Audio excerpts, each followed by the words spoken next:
Yes, people, it's your boy H. Right now you're locked into Tom Aspinall's The Inner Game. Let's go. Something that kind of motivates me and keeps me going is like the fear of failure. I know where I've come from. The idea of even going back there is the scariest thought. 2012, like the Olympics, bro. All I was thinking is concentrate. This is live. If you screw this up, the whole world is going to say, I think there was 1 billion people watching at the time. Jiu-Jitsu has been something that has kind of like just consumed me. I almost love it as much as I love music. If I go to a new gym with a new place of people I don't know, they're like, there's Tom Aspinall, I'm going to fuck him up. Yeah, of course, you get bro. that? At school, like, I was never like the first person to be picked. I'd always be the guy that was like second to last. I had to work a little bit harder than everyone else. And eventually I'm going to show and prove to myself and to them that I need to be here and I deserve to be here. Now, I'm just like, don't fail, don't make a fool of yourself. And just execute, fire, shoot. This is it. That's the target. Bang, go for it.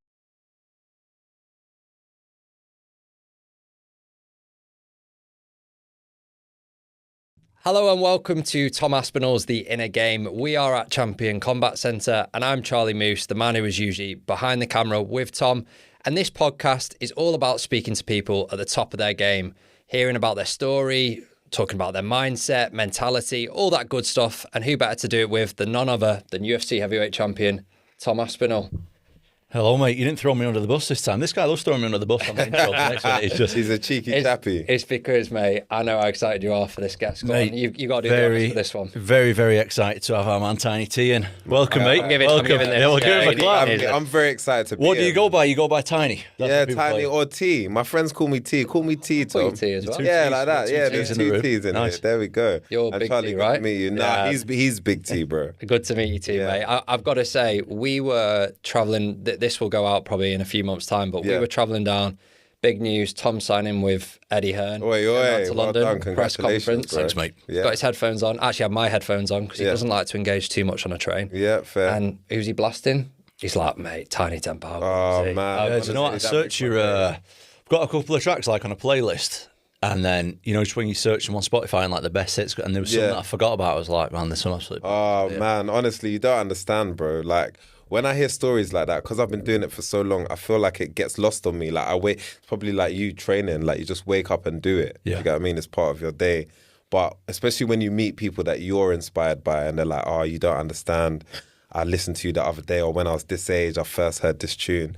Bro, it does more for me than you can imagine. So thank you, man. Yeah, it's like, I think me and Charlie are the same age. We're both like 33, but your tunes were like big when I was like late teens. I think, late like that teens, early yeah, 20s coming of maybe. age. Yeah. That's when Not I was... to make you feel too old. Yeah, That's all good, man. I'm 37. I'm hanging in I there. feel like you've not aged at all. We need the secret on that as well. Yeah, trust me, man. I won't tell you that. We're talking about sort of mentality, mindset, and what we do, Tinie, is obviously speak to people about, you know, where they've come from, their story. Yeah. I'd love to just sort of understand with you where growing up and your, you know, Tom's obviously got his dad that was a big influence to him and his environment around there. With yourself, where did it all start?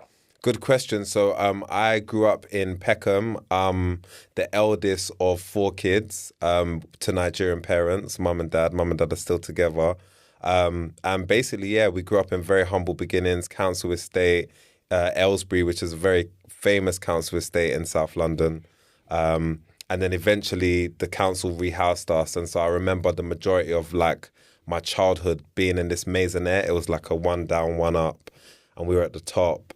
And had a fairly decent childhood. Like, I think when you're young, you don't really acknowledge rich or poor. You don't care about all that sort of stuff. Do you get what I mean? I always had good friends around me. Once in a year, we wouldn't go on like any crazy holidays, but my parents would take us to Nigeria because we had family there. So everything was kind of cool. Then I think when I got to about 12 years old, I started to clock that we were kind of poor. Do you know what I mean? I kind of started to understand that because I'd see my parents working like 2 jobs and then they had qualifications from when they came over from Nigeria, but sometimes when you move to another country, you have to redo those qualifications for them to kind of apply in the said country. So I could see my mum like studying in the day, then she'd have like a job after that, then she'd have like a night job that she'd do. Then my dad would be doing the same thing. Sometimes we're just in the house, like just kind of looking after ourselves, raising I ourselves. was going to say, did you have to grow up quite quickly? Yeah, so I had to grow up quite quick, man. And I remember like my mum had a little trade as well, so she would go and like how you mentioned your dad, like my mum and dad are amazing people, but I always saw my mum as like very aspirational and ambitious. So from about 9 that I can remember, she had this trade where she'd go and get fabrics from Switzerland. And in the Nigerian community, like we have all these parties every weekend, weddings, etc., where people get, you've seen the outfits, but dressed up in all the traditional lace with the headscarves and all that. So she would go and get that from Switzerland, where it was, I don't know, considered more premium or exotic because it was from abroad. And then weekend on weekend, she would go around to all the aunties and uncles' houses, sell them and make some money. So from about 9 years old, she was taking me on some of these trips. So I'd go to the factories with her. I'd see her haggling with like the factory owner, getting lower like wholesale prices, etc. And then she'd also take me around to do all these sales. So I had to grow up very quickly, and she would always call me like, "Oh, you're like my little husband." Do you get what I mean? So I'd be rolling around with her. When she got her first car, or like her first big car, I remember I was about 12 and she was like, "Oh, I finally got this Mercedes, but I don't know how to use it. Listen to the car dealer, and like on the way back, you're going to have to tell me what to press, what to do." So I was always in a position where I had to kind of like be a man, even as a boy, if that makes sense. Which I feel paid dividends in the long run anyway. But that was my kind of origin story. So like I said, when I got to 12, I kind of realized our circumstance. There was a next door neighbor of ours that basically went to meet up with a girl that, like, in the council estate, you had like your area where the bins are, like the chutes, and they would shoot down the trash and it would go into this little room. So he went to go and meet a girl by that corner for some reason, and then he ended up getting stabbed and killed. So once that happened, I remember my mum, even more so than my dad, being like, "We have to move out of this area. Like, I've got 4 kids. I don't want anything to happen to them. Let's try and buy a house and move somewhere like a little bit nicer." And so I guess once I saw them doing that, I was like, "Rah, I need to really step up as the eldest boy and make something of my life," basically. Yeah. So at what point did you start getting into music and stuff? So is it safe to, would you call yourself a rapper Yeah, I'd call myself a rapper, Right. and a musician Yeah, yeah. as well, yeah. I wasn't sure what the right term was, whether it was going to be artist or rapper. Or Yeah, but by default, I'm a rapper. Right. So when did you start thinking like, well, just start playing around with that? What happened with that? Good question. So like I said, around 12, I was like, I need to make something of my life. In education, and doing all right, but not like an A-star student. I was like B type of student. And at that time, there was like So Solid Crew, there was Pied Piper, there was Oxide and Neutrino.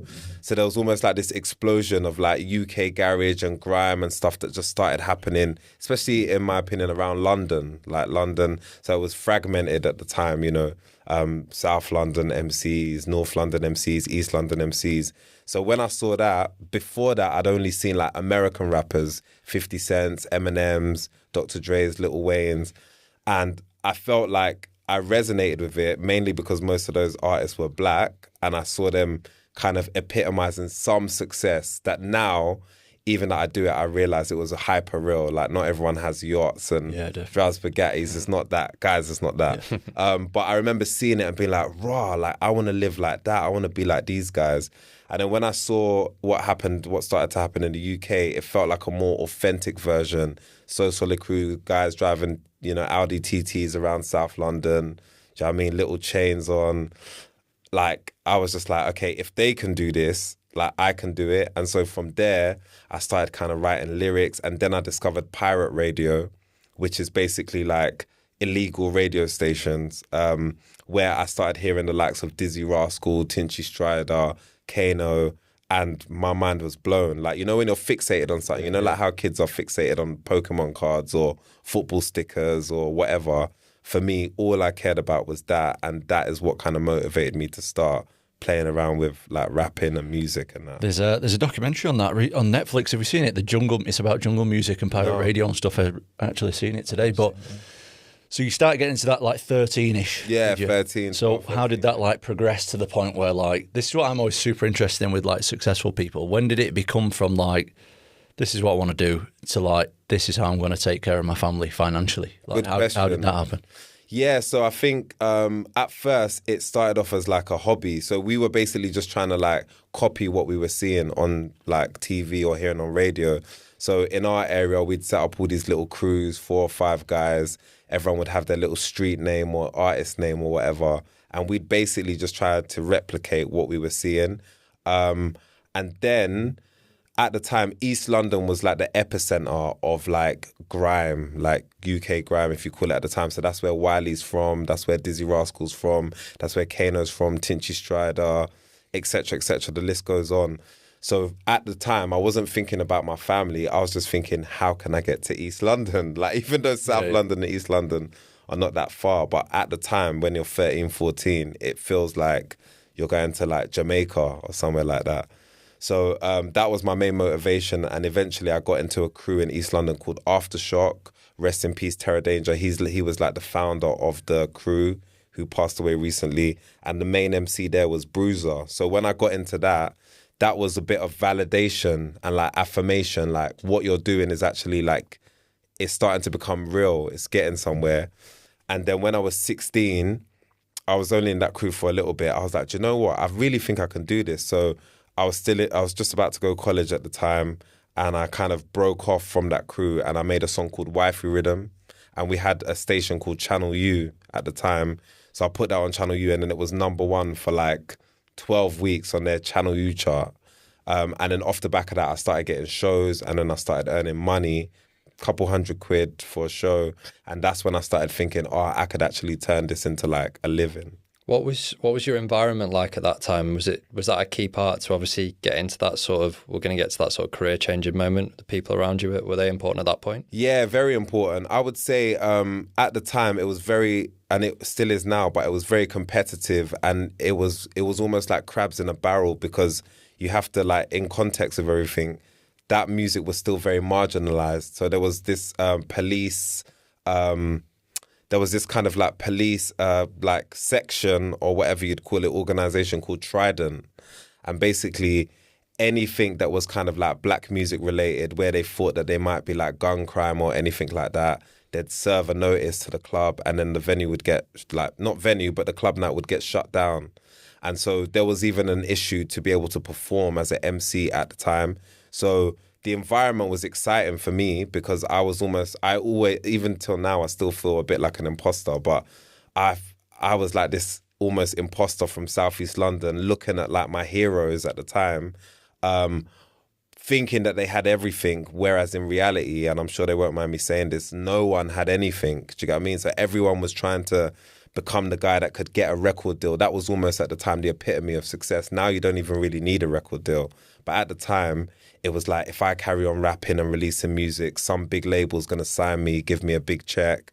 And so because at the time I feel like it was one in, one out. Now we have Dave, now we have Central C, Stormzy, DBE, all operating in the same ecosystem. Whereas before, it was like one man in, then his career would kind of fade, then another person. So it was very hostile, and it was crabs in a barrel. I don't know if you watch any of I love those. that analogy. Yeah, I don't know if you watch any of those pirate videos back in the day, where like you're holding the microphone, spitting your bars, and literally there's another man, he's got his hands on the mic like that, waiting to take it off you. Like that pressure though, Tinie, I've got to pick up on what you said there about imposter syndrome, because it's something that we've heard a few times, haven't we? We've heard it a lot. Yeah. Like, we've been recording podcasts all week. Yeah. Near enough every successful person who comes in talks about imposter syndrome. How do you manage that? How do you, especially with that pressure of what you're saying there as well, with the mic and everything, and then you've got that in your head, going on in your head. Talk me through that as well. Do you know what? I think for me personally, I was like at school, like I was popular, but when it came to like certain things, you know, like that would, I guess, measure your status in school, for example, like football or whatever, I was never like the first person to be picked. So, you know, like, I don't know what it was like for you guys, but, you know, you do the lineup, then whoever was the captain would go, yeah, you are my team, I'd always be the guy that was like second to last or like whatever. So in my mind, I had this mindset that I had to work a little bit harder than everyone else to kind of get the same thing, or maybe a little bit more. So I think like I said, I still have imposter syndrome, but I think when I was in the mix of that environment, I was like, you know what? Like, these guys probably feel like I don't deserve to be here. That's probably why I feel like that. But I'm just going to keep working through this. And eventually I'm going to show and prove to myself and to them that I need to be here and I deserve to be here. And that was how I kind of like battled through it. And at the time we had these forums. So they were like almost like comments on Instagram, but there was like this thing called Rewind Forum. And anytime I drop a track back then, I'd read all the comments and they'll be like, oh, this is shit. This is rubbish. Who's this guy? So in terms of like ego death, like I knew how to kind of kill my ego from very, very early on. And I think it's helped me get kind of far. In the long run. Do you, when you talk about how difficult it was back in them days to like get noticed, get a record deal and all that, do you think guys these days have it easier? Because they got TikTok, they got Instagram, they got Spotify and all these things where they can put the music out. Do you think it's easier for guys like Central C and people like that? It's a difficult question because I think there's definitely a benefit to social media, like a huge benefit, because in theory, we could record something in here as banter and like literally like your boy now could shoot the video quickly in 10 minutes, edit it, we could put it online. Oh, rah, Charlie, Tom and Tinie. And then we could get 1 million views by the next morning. In theory, that's the power of social media. Whereas when I was starting out, that wasn't really a thing. However, what I think is more difficult is earning a living out of it, because even though you're seeing all these crazy numbers, they don't really amount to much money, like on the back end, like the streams. So if you're seeing 1 million views on YouTube, that looks like a lot of views, but it's not generating much money unless you start getting ads in and all that kind of stuff. One stream, an artist is getting $0.003 per stream. So if you're getting 1 million streams in a month, by the end of the year you've got about 15 grand. So in theory it looks amazing, it looks shiny, but it's super hard to like earn a decent living. Yeah. And then going back to what you're saying about it being saturated, there's 100,000 songs that get uploaded to streaming platforms every day. 100,000. Yeah. So that's like 100 fighters coming into like any, do you get what I mean, the UFC or whatever, every single day. It's like, how do you stand out? So I think you've got to go through greater lengths to market yourself. Radio is still super important. TV is all right. But again, as we all know, like on TV, there's no music shows. It's not like back in the day. So I'd say in some ways, if you've marketed yourself well, and people have been able to watch your journey from the beginning on social media, you're probably in an all right position. But if you're an artist that really isn't comfortable with it, doesn't like being on camera, that isn't good at like streaming or being online, can't sit down and do something like this, I kind of feel for you right about now.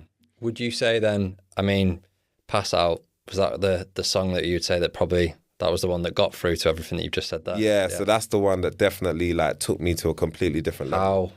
How? Why? All that? Good question. Basically I got the record deal. So I was on a little touring circuit, got the record deal. And then I had this other song, it was more like electronic house. And it was called Biker Babes, yeah. And to be honest, it was a naff song. It was very naff, yeah. And I remember at the time, after like being in studios, and then I made Pass Out, and so the label heard Pass Out and they were like, cool, this would be a really cool underground track. Like Biker Babes is the main track, but let's just put Pass Out, let's just get it on all the specialist radio stations, give it to the cooler DJs, just to kind of like warm things up, let people know that you're around.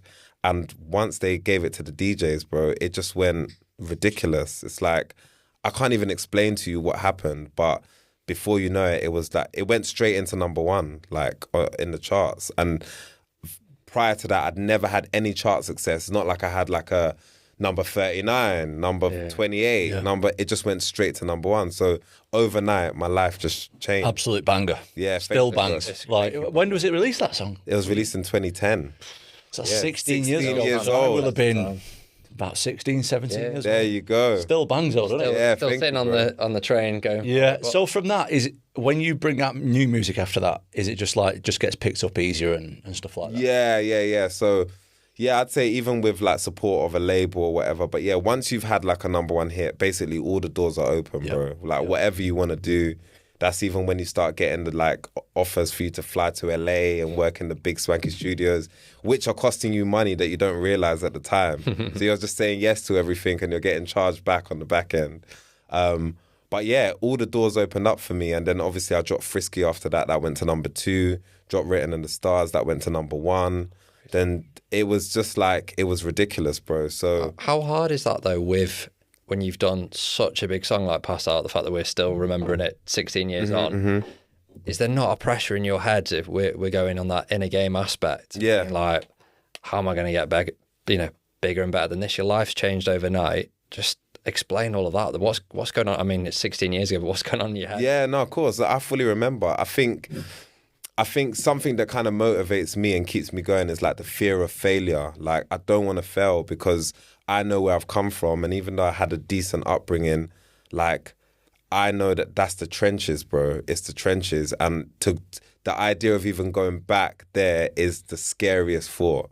Do you get what I mean? Like, on benefits and stuff like that, having to kind of like be dependent as opposed to independent. And I'm sure there's a lot of people that are listening that will be able to resonate with what I'm saying. But I feel like that has really helped me with my mentality, because once Pass Out went to number 1, I was just like, so many people that I know and that I've looked up to have released a song and it has gone to number 1 or it's been in the top 5, and then they've never had another successful record.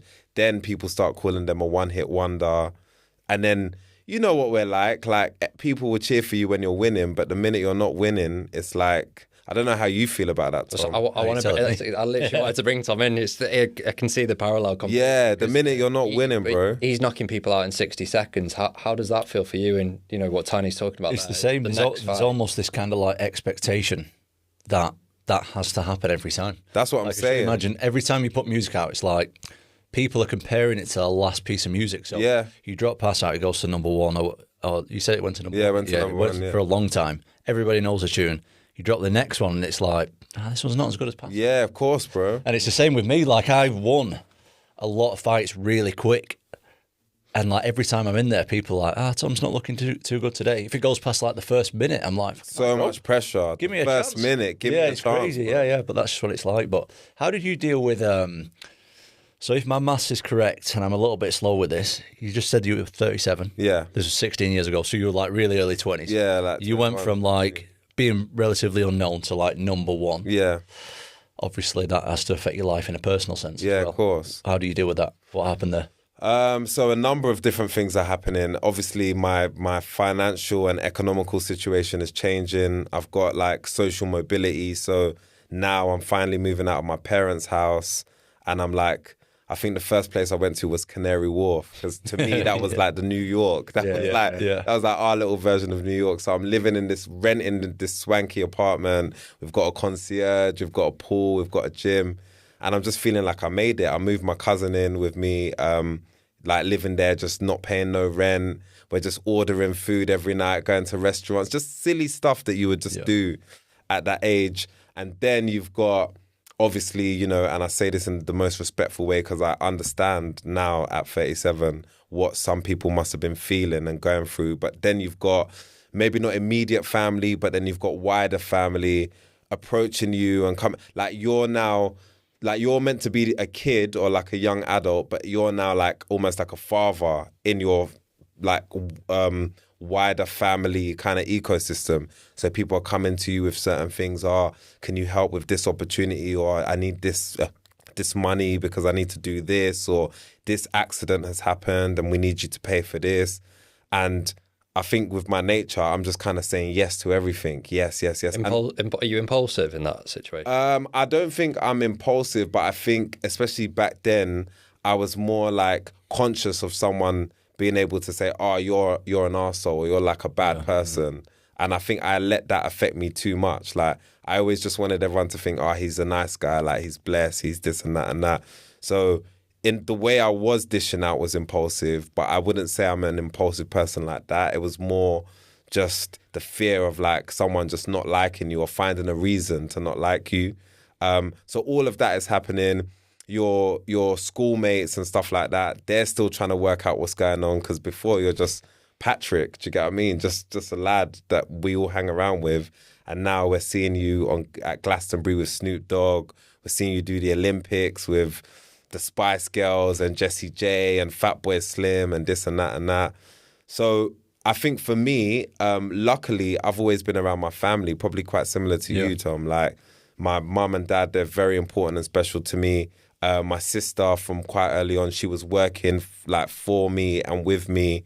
And I would just always roll with my cousins. I've got a bag of cousins. Like my mum is one of 19 kids. Wow. Yeah, Jeez. 19 kids. So I've got tons of cousins. So I think having that kind of like cushion of like people that I love and trust and people that can also tell me about myself when I'm getting too ahead of myself, that definitely helped me in a very weird time. Did it help like at a young age? Absorb sorry to interrupt you. Does it help like absorb everything when that, because listening to that and thinking in my 20s, if that's all going on. That's super young, isn't it? Yeah, like a lot of chaos. So did that environment help you sort of absorb? Yeah, I think having the family around definitely helped me absorb. What would you say it was like for you, T? I don't know if pretty similar, yeah. I mean, I was a little bit older. The thing, I already had 3 kids when I was like started getting so successful. More mature, way more mature. Yeah. Even though I was still like, so I had 3 kids by the time I was 25. Mm-hmm. So,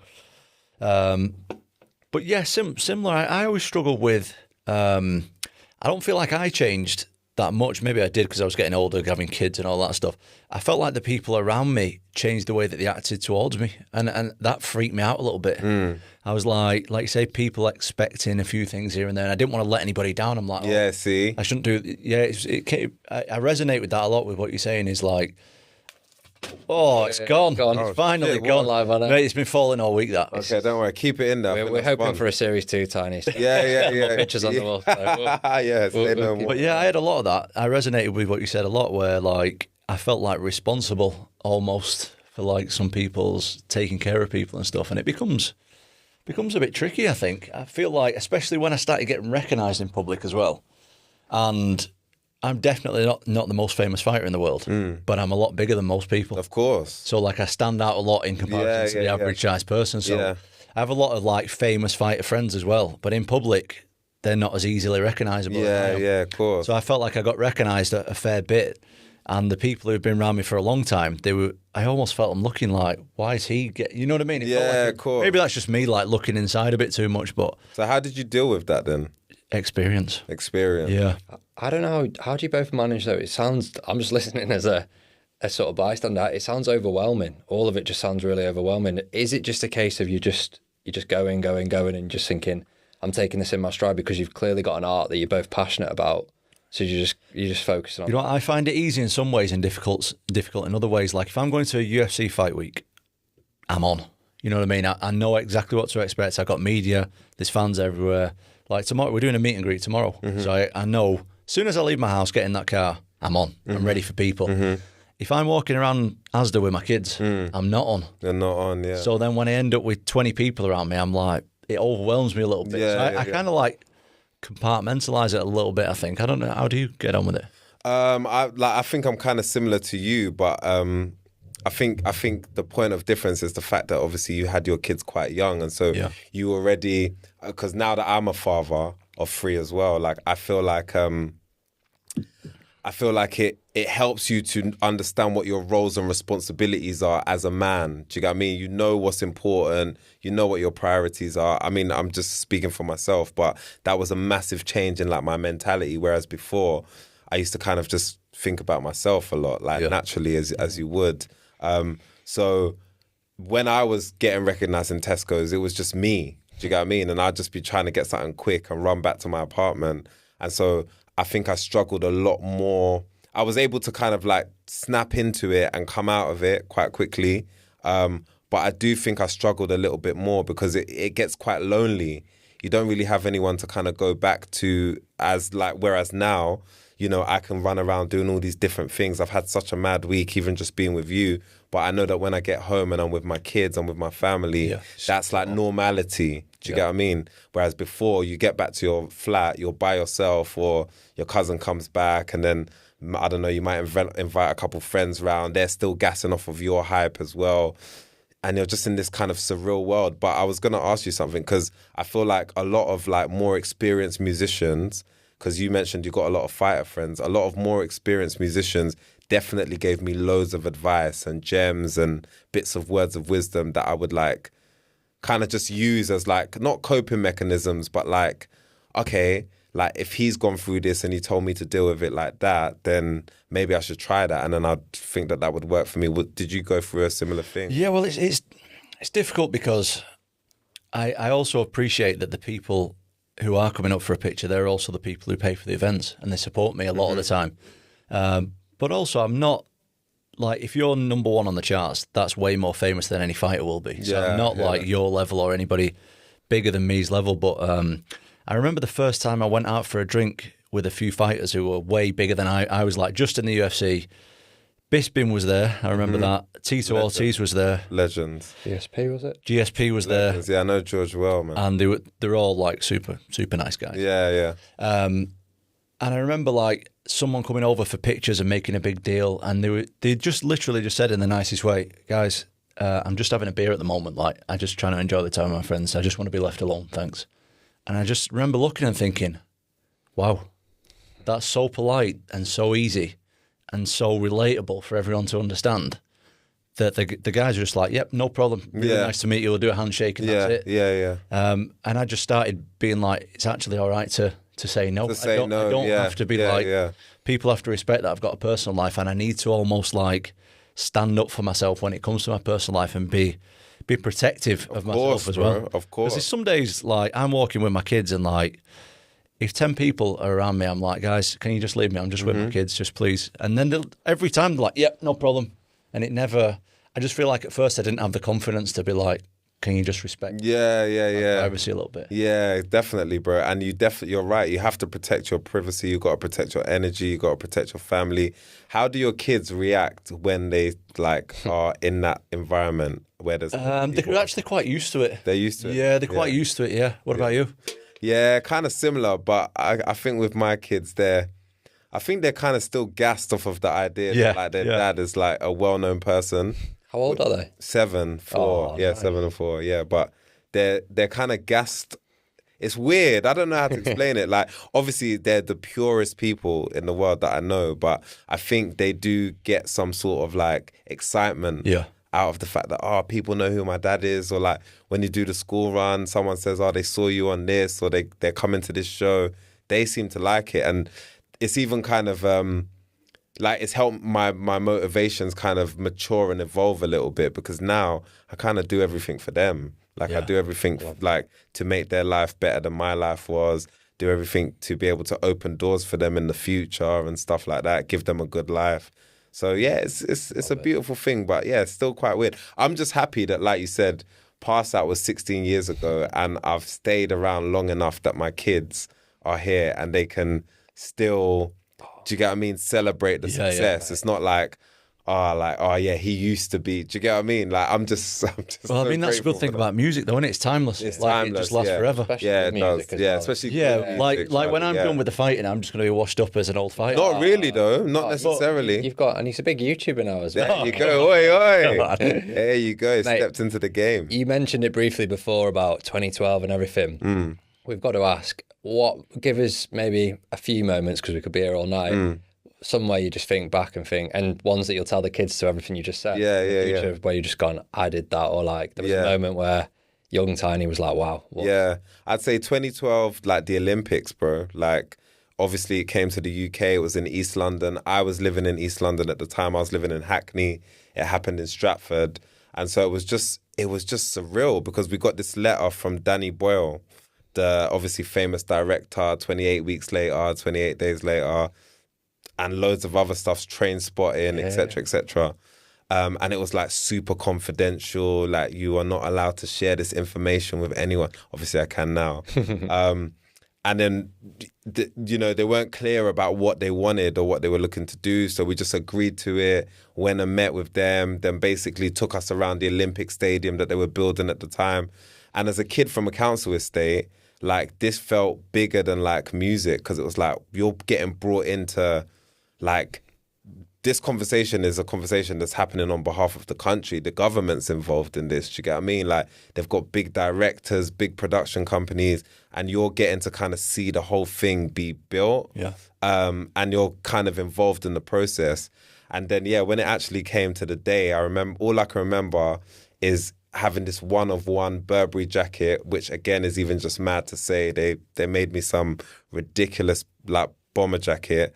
Got in a Rolls Royce that I'd never been in my life. And then I've got my, they call it your in-ear monitors, like, you know, what all the artists have and stuff. I'm just coming down on this Rolls Royce. I've been queued. There's a lady waiting there. She's like, go. The car starts driving. Written in the Stars comes on. I'm performing. All I can hear is reverb and delay. So what happens when you hear reverb and delay? You're basically out of time by a millisecond. No. So when you're rapping, the beat is hitting, but because of the delay and how big the stadium was, you're hearing it like a millisecond late. So all I was thinking is concentrate. This is live. If you screw this up, the whole world is going to see. I think there was 1 billion people watching at the time. So yeah, so that for me, globally. Heart rate. Do you have a heart rate monitor at that? No, that's going high. No, but that for me at the time, that's something 2012 I'll always remember. I'm sweating, mate. Yeah, trust me, bro. You didn't want to be there, man. And obviously the Queen was there, Spice Girls, Fatboy Slim. So all these legends that I'd like grown up watching. And like I love that you chose that moment though. I thought you were going to say like 100,000 people hearing that. But it shows what it meant to you as well. And even just representing GB, but as an artist. Yeah. Do you get what I mean? Like it's a beautiful thing. Are you big into sports?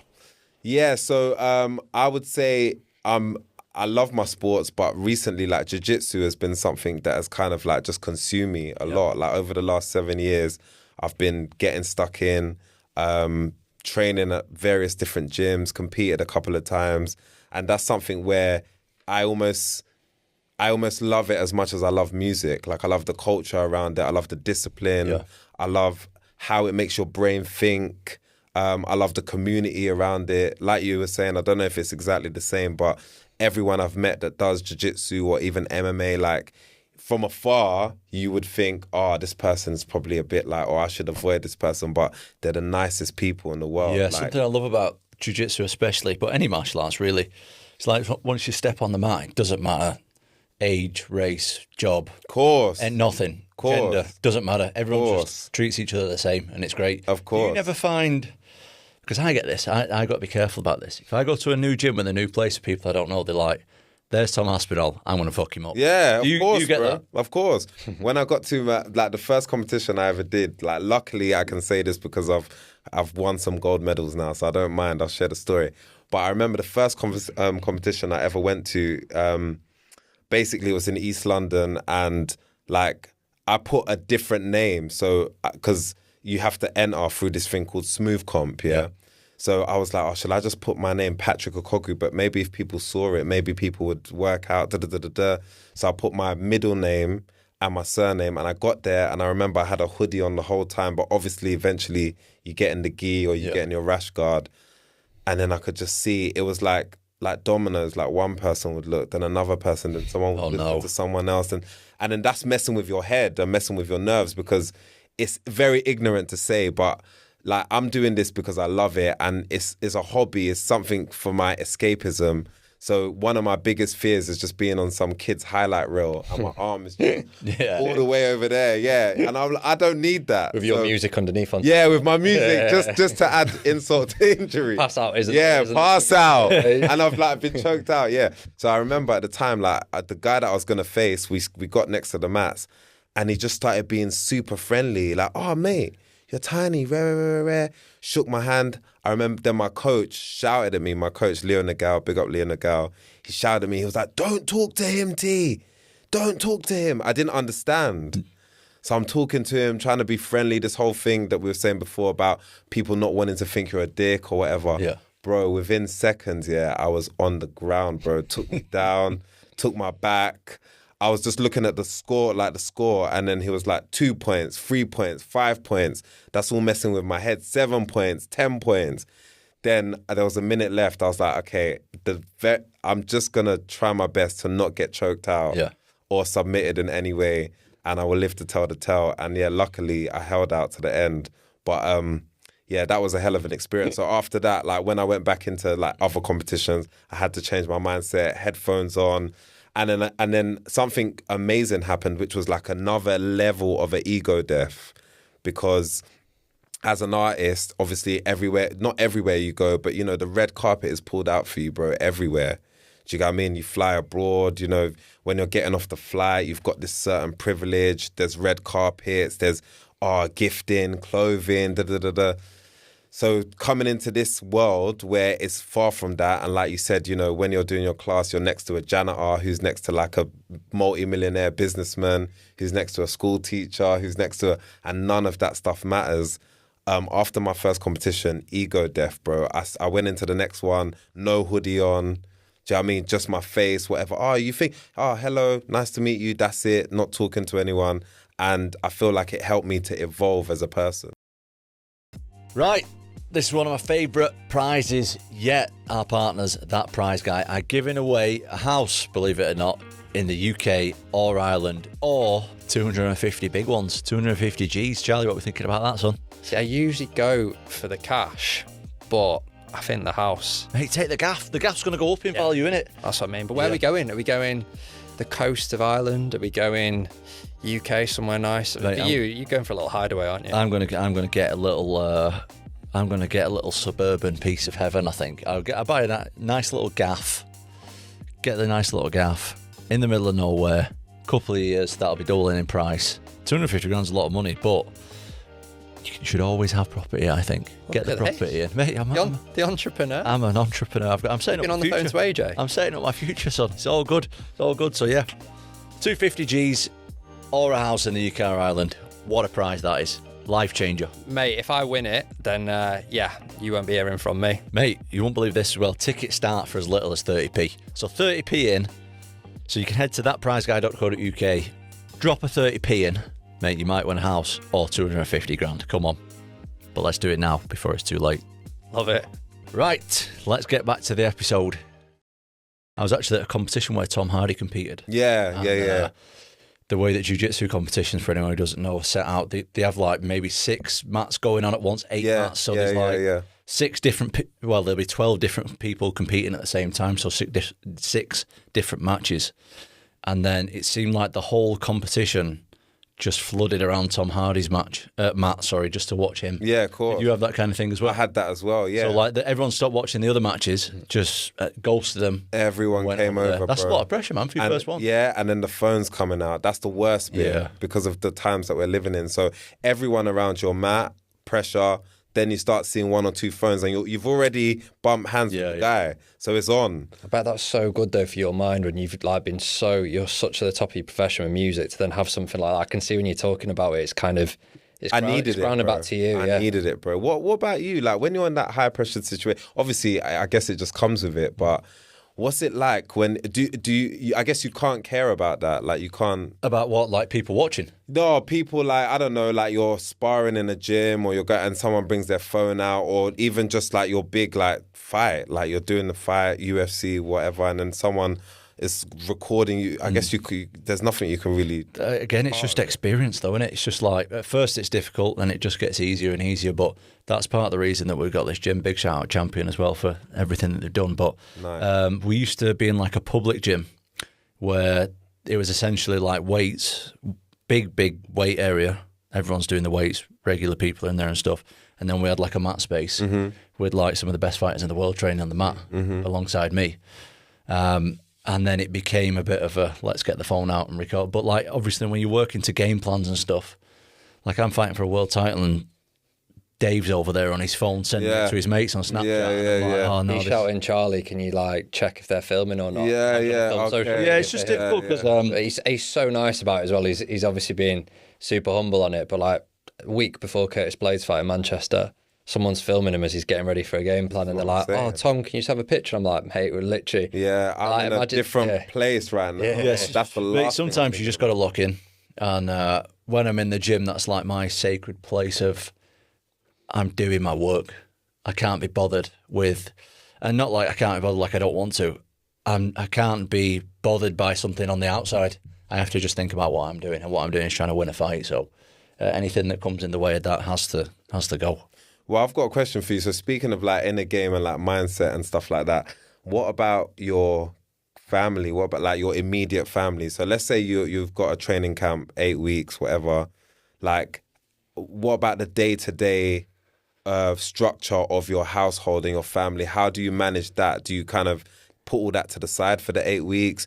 Do you still dip in and out? Do you have to go and stay in a hotel? Do you like, how does that... Everybody's different. The way that I like to do it is I'll usually do one trip somewhere to train for a week or so. We've been to Holland a fair few times. Holland's usually the place I like to go. Yeah. Just to mix it up, because it does get a bit mundane being in one place all the time. Some fighters love doing the old thing where they go away from the family and everything and just focus on the fight.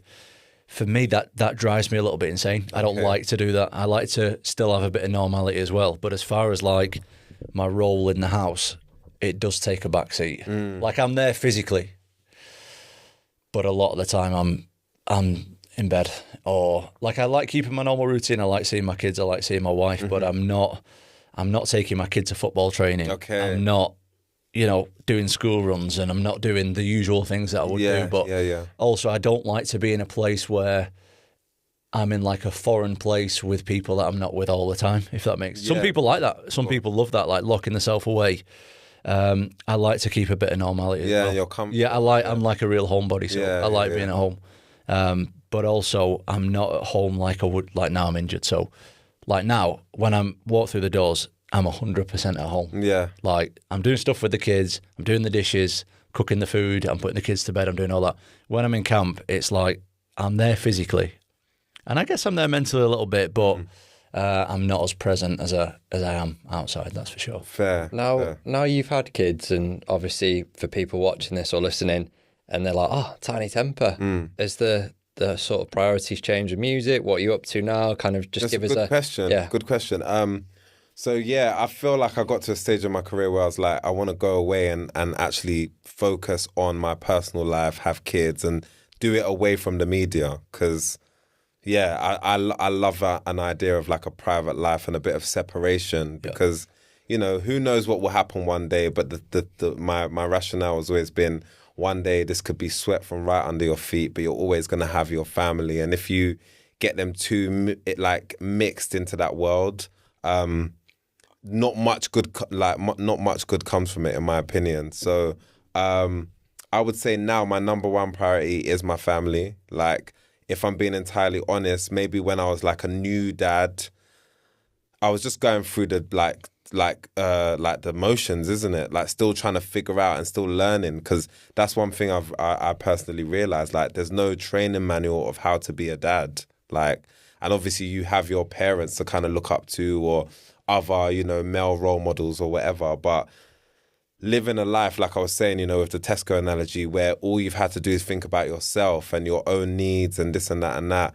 I do think when I was a new dad, of course, when it came to like, getting things for my kid or like the special occasions or whatever, I'd go all out. But the mundane things, like you said, like prioritizing a school run and, caring what the teacher had to say at a parents' evening, caring about something that happened at school, bro, I was not there, man. I was not there for ages. I think it took me about 3-4 years as a parent to actually get into a rhythm where I'm like, oh, okay, actually, like, it's all the little things that make the big difference in that environment. So now I would say it's family first. That's my main priority. That's what I'm doing everything for. Then music is a weird thing, because music, I would say, unlike fighting, but maybe correct me if I'm wrong, there's a bit of a spiritual like calling. I don't know, maybe fighting is similar, but there's a bit of like a spiritual calling, like, because it's weird, Tom, like, bro, words literally come into your mind. Like, you hear music, you hear like an instrumental, and then words from nowhere just start coming into your mind, forming. You start thinking of clever sentences, witty things. So it's almost like God is kind of involved in the process. And what I realized when I took a break was you can't just switch off that part of your brain. It's not like, I think you can retire from music and maybe like, MMA, maybe you'll go to the gym after a while, the odd here and there, and just train and whatever. But with music, bro, it's like it just does not leave you. Like, you have moments where you're frustrated with it, then you love it again. Do you get what I'm saying? So it's like the weirdest romance in your life. So I'd say family first, but then music has this weird kind of place where it's like sort of there as well. And then I'm getting into other stuff now, like we were talking about drip and stuff like that. I'm getting into other things and having fun doing it because I didn't go university. So for me, all the investing and getting into other areas of business, that's like exercise for my brain and like keeping myself sharp, keeping myself in the future. But I'd say, family and just being creative now. Those are the two main I things. see you doing bits of TV and stuff. Is it some kind of home renovation thing? Yeah. Does that not fulfill you as much as music, that kind of thing? It's a good question. So, in short, and sorry to everyone that watches it, no, it doesn't. It doesn't. But what does is the greater purpose behind it. So, for me, the greater purpose is there isn't really, or there hasn't really been that many like black guys, especially that have come from like rap music in that space. Like that space is typically not where you'd see someone like me. So I think that point of difference, like I've had so many people approach me and be like, bro, your property renovation show, that bangs. Why did you do it? What made you think of it? It's such a sick idea. And it's good that you're kind of representing in that space because you've kind of made it cooler or you've made it a bit younger or whatever. So that aspect of it fulfills me. And then I'm also involved on the show on the back end, so in the business of the show. Thinking about what that could grow into and what that could become and then the opportunities that could create for other people, that fulfills me, if that makes sense. Legacy. Yeah, it's legacy. Yeah. So it's kind of like I'm doing something and I enjoy doing it. And like property, I've got a pretty decent property portfolio. My parents have a pretty decent portfolio at this stage of their lives now. So I'm passionate about, going into renovations and be like, oh, you did that, or what material's this, or, what was the, technique that you used to kind of get this angle and do this kind of stuff. But really, I think being able to have this as part of my like creative legacy. Yeah, that's more of a side quest. Yeah. The main thing's music. I know you're itching to get into the gym to have a role, but man. Two final questions from us that we always ask our guests is, you've obviously told us a lot about young Tinie and sort of understood that, but what would you say to future Tinie? To future Tinie, I would say, bro, everything's going to be all right, bro. Everything's going to be all right. Remember when you was doing your GCSEs and you thought that was the most stressful thing ever? Fine. Remember when you was trying to release your first song and you thought no one cared and whatever, ended up being fine. Remember when you did your first Jiu-Jitsu competition and it was absolutely shit and it went tits up? Fine. It will all be fine. Just be present, be in the moment. I'm trying to like lean more into my spirituality at this stage as well. Like I just think, it's just, personally, I just think it's really important. So, be present, put God first. Try not to stress yourself because stress can, bring on a premature death, premature like illnesses that you don't need to have. Try not to stress about anything and just take it easy. Everything will be cool. And you, after a while, have realized like we as human beings, we're put on this earth to create things and do things just like you guys have created this. Do you get what I mean? But also when you get into a certain frequency, you just attract things. So gone are the days where I'm like out and about, running around, searching, looking for this. Oh, there's this party, there's this turn up. Oh, I'm watching what this artist is doing. Oh, I want to be doing that. And then racking my brains. Like now I'm just in this kind of like Buddha type Zen place and things just kind of just come to me and then I just go with it. You look so young. This is You look great. Oh, you found the thing? Oh, you're giving it. I wasn't meant to say that. Well, the final question on the inner game for you, Tinie Tempah, is when the pressure is highest, when everything is on the line, what is going on inside your mind? Do not fail. When the pressure is highest and everything is on the line, do not fail. And I think now I have muscle memory of being in these highly stressful situations. And then even like with Tom Hardy, who you mentioned, because Tom was, like I said, the one that got me into Jiu-Jitsu. He's invited me to all these things like, have you heard of like Tough Mudder? Yeah. So, bro, the old me would have never done something like that. Why am I going into the muddy water, army base, crawling on my like drinking all this dirty water just to complete this obstacle course, 7K run and all this nonsense. So I think even just doing things like that have kind of made me understand more who I am as a person. And I have so much confidence in my capability, and I have so much confidence in the fact that I can really execute and deliver under pressure. So I think now I'm just like, don't fail, don't make a fool of yourself, and just execute, fire, shoot. This is it. That's the target. Bang, go for it. And, you know, thank God it's kind of got me to where I am, and it still allows me to propel forward. Nice. What a guest. I mean, you always wrap it up, but that's been, honestly, mate, thank you. Mate, I didn't know what to expect, but that was fantastic. No, thank you. I'm glad you enjoyed it. I would love to hear like how you feel when you're in that scenario, when the pressure's high, and just so I can even take some more inspiration. Yeah. I think a lot of it, I'm just trained to deal with it. Like, and I don't mean train like in the gym. I feel like I'm sure you get the same on stage. It's like you're not thinking about the next move, what you're going to say next, what you're going to do next. You instinctively do it because you've had like loads and loads of practice. And I don't think practice, for me, I can only speak for myself, it's not always done physically. A lot of the practice is done mentally as well. Like before I execute that technique or before I step in that octagon, I've stepped in it 1,000 times plus in my mind. Of course. So it's never a surprise for me. Obviously, sometimes I'll be fighting and they'll pull off a move and I'm like, where the fuck did that come from? Happened? Yeah. But how it feels, I've been there a million times before, whether it's I'm on a run, I'm running, I'm thinking about what's going to happen. Sometimes I'll be waking up in the morning, brushing my teeth, and I'll just be, it's not even like a visualization. For me, it's just like daydreaming. I'm just daydreaming if that's what's going to happen. And then when I actually experience it physically, it's like I've already experienced it mentally a lot of times before. That. So it's like, it's just become second nature. Yeah, someone once said to me, get comfortable with being uncomfortable. Yeah. And I think that's kind of what I'm getting from what you're saying. And I think I've just about got myself to that place as well, where literally I could be in any circumstance, but I'm so used to it. Like, when I was doing a bit of therapy, my therapist that I was talking to was like, based on what you're telling me, I feel like your nervous system is wired for survival. It's just wired in a certain way. So I feel like now I'm in the best state of feeling super comfortable and relaxed in the most uncomfortable scenarios. And obviously MMA is a completely different ball game, but that's also what Jiu-Jitsu gives me. Like when someone's got their knee on your belly or someone's in the middle of choking you out with your lapel and you're able to just be calm and your brain can still think and stuff like that. I think, that's definitely helped me a lot. Yeah, well, we'll wrap it up because I want to see this Jiu-Jitsu anyway. Yeah, let's watch it. I want to see. Thank you so much to Tinie Tempah. Remember to go and check out all his channels. What a guest. And that has been another Tom Aspinall, The Inner Game. Thanks so much.